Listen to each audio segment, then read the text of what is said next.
Hi, welcome my sporting show, Kavindu Sporting Times. Before start the show, hit the like button and subscribe to my show. Now let's get started. Today on the show, we're going to talk about the current F1 standings and the winners of the Euro Cup 2020.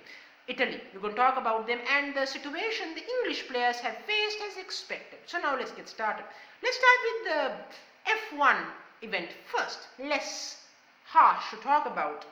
Now currently within the Constructors' Championship, Red Bull leads with 252 points to Mercedes 212 with 5 wins and 9 podiums. Mercedes 3 wins and 10 podiums. McLaren is third with 120 points with no wins but 2 podiums. Ferrari is embarrassingly fourth still, 108, 0 wins and 1 podium. And Alfa Torino 46, 1 podium. Aston Martin 44 points, 1 podium, and another one is 31. So on that, now into the driver standings. Max Verstappen is now leading with 156 points with 4 wins and 7 podiums, and Lewis Hamilton 138 points with 3 wins and 6 wins. You can see what Lewis Hamilton needs to make sure he gets to number 1 again. And Sergio Perez 96, 1 win and 2 podiums. Lando Norris coming 4th, 86 points and 2 podiums. Valtteri Bottas 4 podiums, 74 points. Charles Leclerc, Ferrari 58 points, no podiums to report. Carlos Sainz Jr. has a podium and 50 points.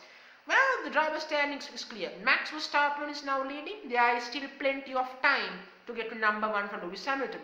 Let's see what happens. I do love where this F1 is now standing at the moment. Now the previous race at the Stern Grand Prix, but I won't pronounce the name. I'm not going to make a fool of myself. This name is going to be hard to pronounce. I'm not going to even try. In this particular race, Max Verstappen came first with 25 points. Hamilton came second. Valtteri Bottas came third. Fourth, Sergio Perez. Fifth, Lando Norris. Carlos Sainz sixth. And Charles Leclerc seventh. So in short, the top 7 is pretty clear. Red Bull, Mercedes, Red Bull, McLaren, then the 2 Ferraris. Now I was a big Ferrari fan, I have to admit. When Michael Schumacher was going on, Ferrari was always, but now Ferrari is struggling to make it for the top 5 right now. It's very disappointing with Ferrari. It's sad and disappointing, but let's hope they get back on track. Let's hope. I really hope Ferrari does come close. So moving on from F1 Championship, let's get to the Euro Cup. Yes, they done it. Italy. The Italians managed to pull off a great win, winning by penalties and with ease really in the end.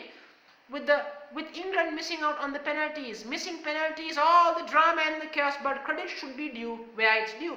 England played brilliantly to get to the final.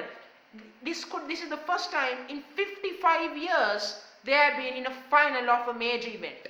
That kind of proves the time the English fans had to wait to see the team in the finals for a long time with the disappointing Euro Cup in 2018. And also remember the things players had to go through because of the pandemic, the bio bubbles and everything and etc. But it seems while the Italians are the Italian team had a king's welcome back in Italy. They celebrated into night, into mornings. They had a wonderful time. Classic Italiano, wonderful. But the British players were left with racist tweets and making them feel sad. And this is nothing new really. I mean, the British fans are often criticized for being true racists at their players whenever they don't win. Blaming the black players or other player of colors for their faults. This is nothing special really. It's common really. Of course, Boris Johnson condemned them, but I don't think Boris Johnson can say because he was a racist before he came into power. Now he's trying to be a saint. Boris, you were the same guy who said many disgusting comments. So I think you should be very cautious, Boris, on what you say. It comes from the top. If your leader tries to be a saint and claims there is no racism in our country, and what is the next? You can get away with anything. No, you can't. There is racism in the UK. And remember, racism came to the US from the UK. Remember that throughout the times. The ultimate founding fathers of racism is the United Kingdom. People have to remember, the country may have changed significantly throughout the years. But I'm not so sure it has changed enough for the football players to go back home and keep a straight face. They might have to put a brown backdrop of their face as they go into shops. And I say brown might be a white bag because racist tweets were come for those. Now social media networks have heavily been criticized for this, and the Football Federation and the organization have also condemned. But this is the thing, players can complain, the main will complain. However, it won't change the fact the social networks have to take a bigger stance against these tweets. They have to do something about this. Because the players can't do anything. The only thing they can do is win a game. If they lose, bad luck. The opposition teams plays better than you. Italy deserve to win, no question. I mean, it's not to say the British don't deserve to win. They do. But the British fans are simply intolerable. They are like the India in the world of football. That's what they are. Thank goodness the British fans don't burn stadiums down, but the Indians do in 1996. That's the point.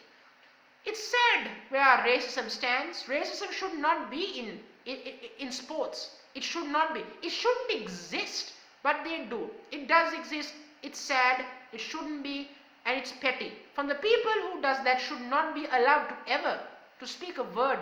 That's my belief. If it's too harsh, I don't care. That's my belief on that.